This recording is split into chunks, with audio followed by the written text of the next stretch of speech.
I'm Jessica Sparzak with Pickletown Flower Company, and this is your quick tutorial on making an asymmetrical fall wreath. Step 1, gather your supplies. What you will need for this fall wreath is a pair of clippers. You can use your gardening shears or even a pair of scissors if you don't have any clippers. Number 2, you want to get some kind of piece of twine. Mine is wired, but that doesn't matter. Just any piece of twine that you have, a small piece of it. You also want to gather your supplies. So for my supplies today, I'm using some things that I know some of you have access to pretty easily and readily. One of my favorite things to work with in the fall is hydrangea. Now I bought my hydrangea at my local wholesaler. This one is just a natural hydrangea that's been dried. I bought it from wholesale because I live in the pine trees of Colorado and there are no hydrangea growing in my yard or neighborhood. Hopefully you have a hydrangea bush, or maybe a neighbor does. If not, pick up some hydrangea at your local craft store or go to a local florist and then dry it. Now this particular one is that more cone-shaped hydrangea. I have another one that I'm really in love with right now that has been tinted and it has that big, beautiful hydrangea head. So gather your supplies, and I suggest thinking through things that you can either purchase or forage. At Pickletown Flower Company, we forage a lot of our product. I've been plowing through it lately, so today I actually have things that I've purchased, but they're similar to things that you could go out to the countryside near you and gather wheat grasses. You can also forage leaves or cut leaves once they begin to turn. So when you're making a fall wreath that is with dried materials, some of them are going to last long term and some of them are not. Most often the leaves that you cut off of, say, a maple tree or something like that, they're going to crunch up and they're not going to last long term, but they are really pretty and worth using. These particular leaves have been treated, and so they're going to last long term. Things like this you can find through your local florist. I have pampas grass, which I think everyone knows of these days. It's very popular. This is my favorite variety. It's a white pampas. It's only available from June till now, and I buy it like a crazy person as soon as it's available.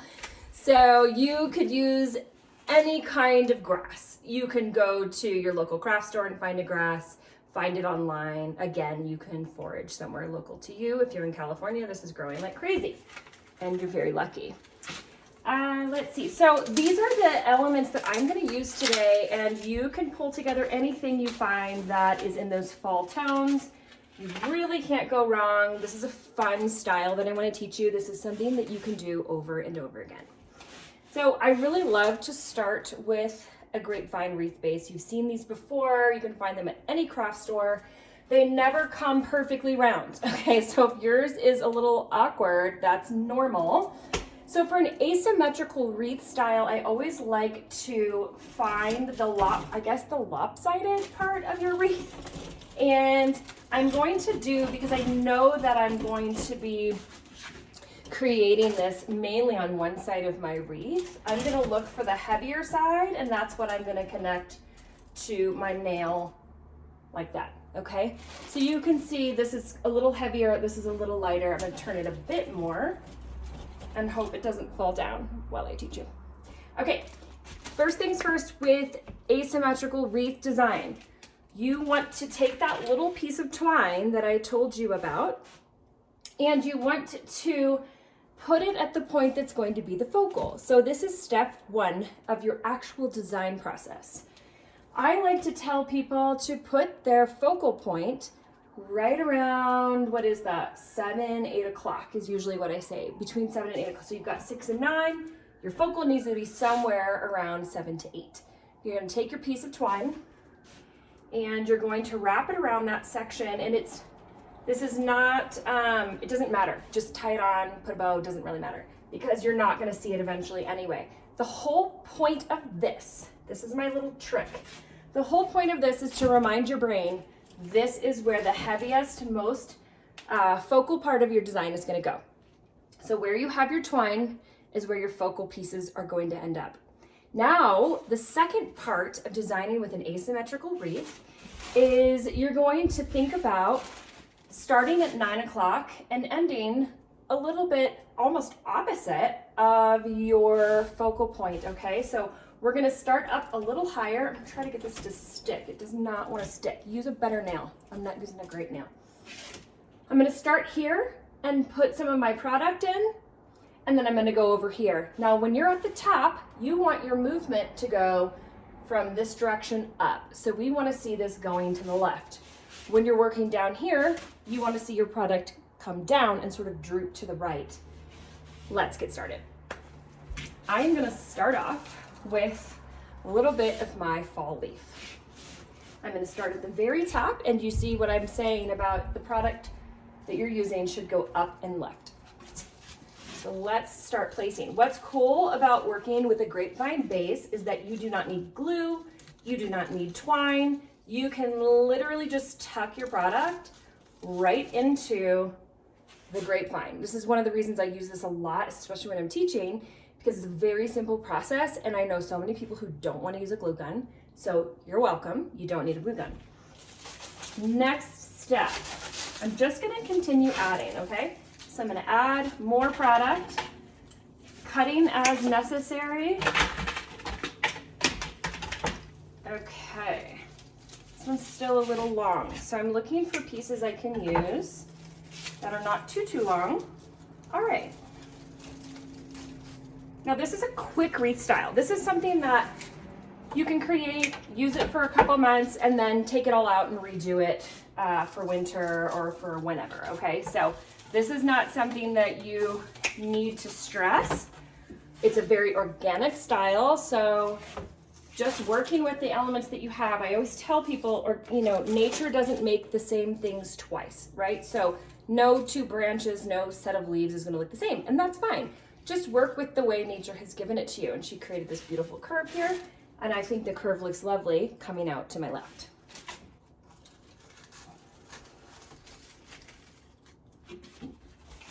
And all I'm going to do is continue to fill in the spaces, both left and right, going with the same shape until I get to my center point, all right? So sometimes you need, if I were to stick it in like this, you see it's a little weird there in the center. So put it more at an angle. Tucking it in. I like the idea of having a little bit more of this yellow up here since I have a lot of orange. And ooh, this one's pretty. This one's really pretty. Look how lovely that is. Oh yeah, that's a good one. Oh yes, that's gorgeous. Okay, so that's pretty much gonna fill in the bottom. And I won't need much else in terms of leaves once I get this into the right place, and I love it. Okay, great. That's the beginning. So you have your I call this a foundation. You've got the basic shape. It wiggled a little. You've got your basic shape laid out. We know that we're going a little to the left, a little down to the right. My focal, I can still see my twine, so I know where I'm headed with this design. And the next thing that I'm going to do is use my pampas grass. Now, this pampas grass is beautiful, first of all. Second of all, it's very big. If I were to put this on, it's gonna dominate the entire wreath. So instead of doing that, I'm going to look for the space in the stem where I can cut. That is not blood on my finger, that is spray paint. Not to worry. Okay, now that I've made it a little smaller, I can fit it in there without it dominating and taking over too much of the design. Now, I don't want this to cover up my leaves too much. And now that I know where my leaves are placed, I'm gonna tuck it just a little bit behind my leaves, and it looks so pretty. Once you start with an element, so the first one was the leaves, the second one is the pampas, you want to continue to repeat, so you're continuing with the same shape over and over again with the same element. So I'm gonna continue with my pampas grass, cutting off little sections. I will warn you, some people are a little bit allergic to it. It does shed. When your pampas grass is in place, you can spray it with a little bit of hairspray, and that will stop the shedding. All right, so let's see. This piece actually looks very lovely there, so I'm gonna go with it. I don't want it to cover up too much of my leaves, so I'm actually gonna bring some of my leaves back in front of it. There, that looks beautiful. I love how this fills in so nicely because it is a large plume. Sometimes I think they're a little too bulky still, so I'll cut out little pieces just to thin it a bit. Great. Okay, so we need this to go around here. I'm thinking, actually I'll start off, I'm gonna pop it just behind. Now, you guys, you see how easy this is? Because you don't need glue, you don't need twine, you don't need anything. You're just such a quick wreath style. Okay, we're like halfway through at this point. So now I'm going to start thinking about my focal point, okay? I want to get a couple pieces of hydrangea in here for my focal. So this is step 3, and then after step 3 with the focal, I'm gonna come through with some smaller bits and add detail. So let's do step 3 with the hydrangea. Now mine was packaged, so it's a little smushied. I would say if you can get yours fresh and then dry it out or buy from a store, just try to fluff it if you can. Now we get some hydrangea product that has been preserved and treated, and it's perfect in shape, and it's just beautiful. No, this is traditionally dried, so it's going to crumble a bit more. I chose to do it though because most of you will have access to this much easier than you would the preserved type that we are working with oftentimes. Okay, so you can see the shape of the hydrangea is still following my up and left. I'm going to find another piece of hydrangea. This one is already naturally shaped to go downward.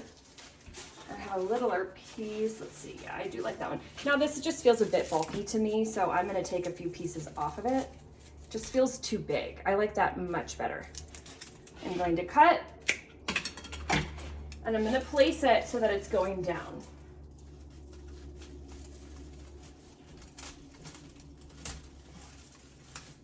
Oh, that did not work. It needs to be a wee bit shorter.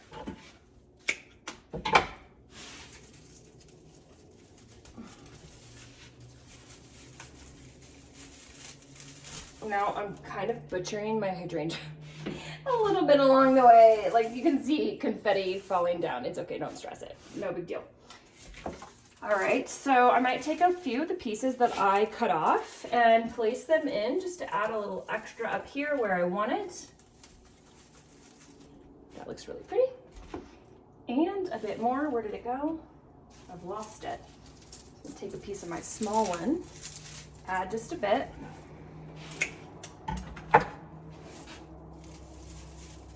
Let's see.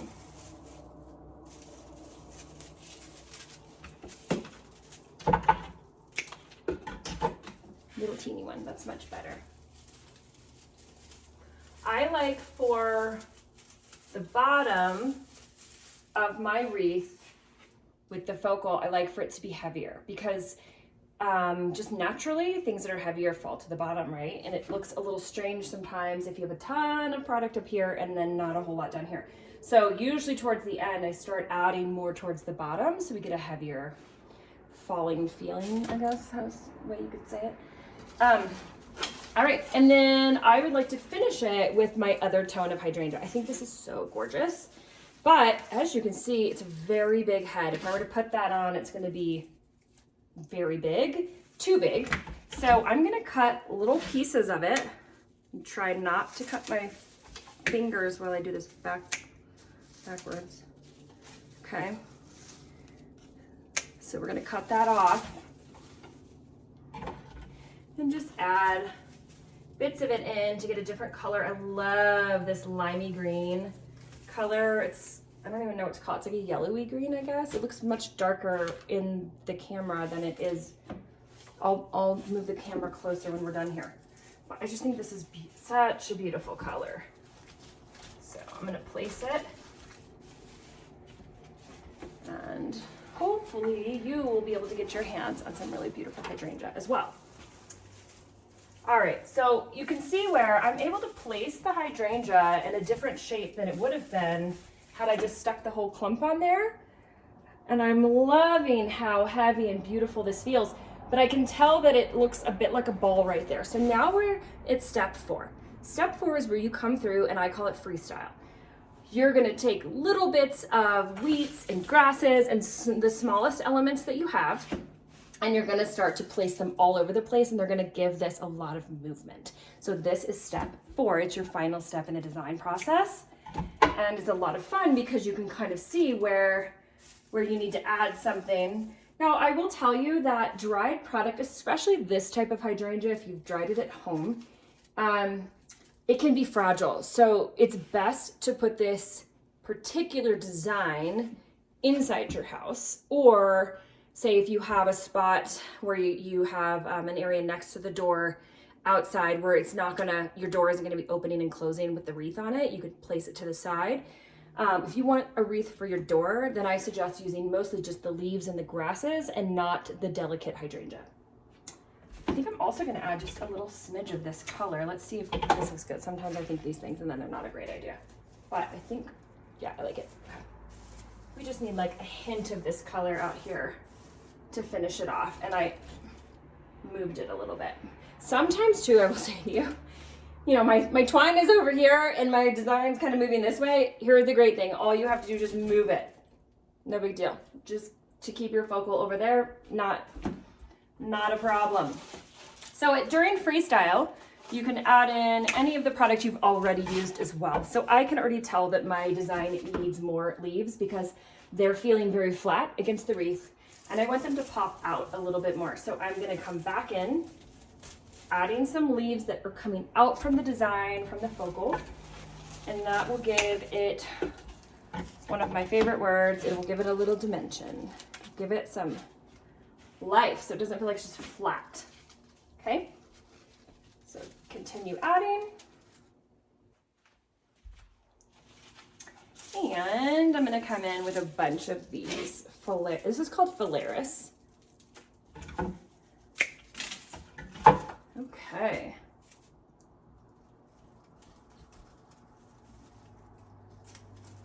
all right, so let's freestyle. Let's get those little bits in there.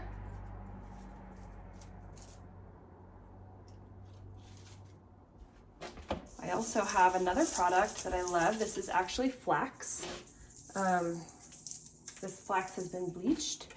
My daughter actually buys flax for her hamster to eat, not the bleached stuff, but natural organic. So if you want flax, I know you can find it. I don't know if they have it at the craft store. I know you could probably find it online. You could definitely find it for places that have hamster food. So a little dip. All right, so we're almost finished with our very quick fall wreath. This does not take a lot of time to do. Very simple. You can use any product that you have, just following these steps for creating your focal and adding elements that are building back on that shape over and over again.